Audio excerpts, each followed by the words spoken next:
Good morning, Chairman Cole, Ranking Member DeLauro, Ranking Member Cuellar, and Chairman Amade, and the distinguished members of the subcommittee. Thank you for the invitation to testify before you today on behalf of the Transportation Security Administration.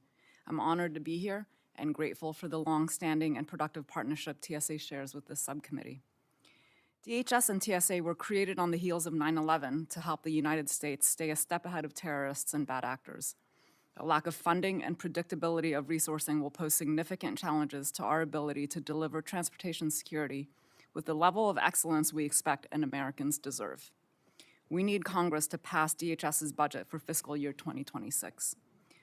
TSA's critical national security mission does not stop during a shutdown.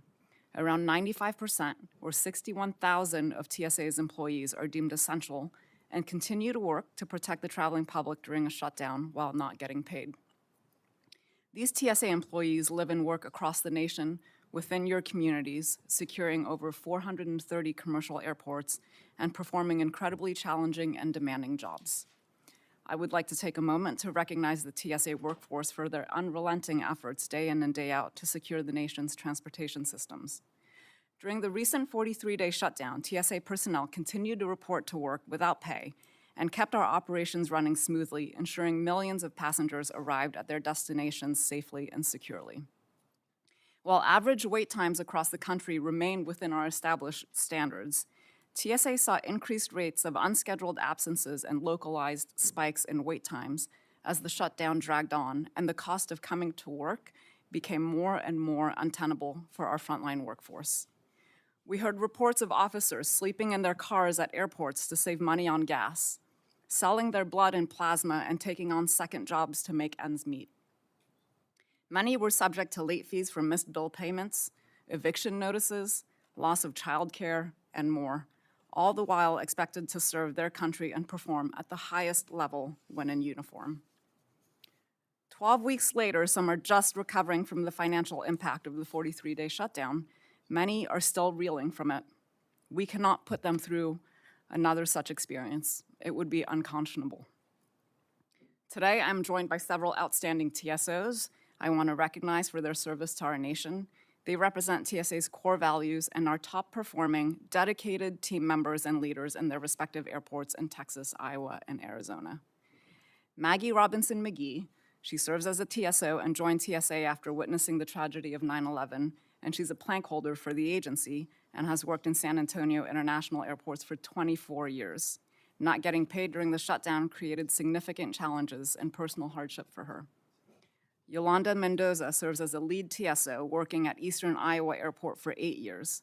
During the shutdown, not knowing when she would receive her next paycheck weighed heavily on her, caused anxiety, and affected her spouse and children as well.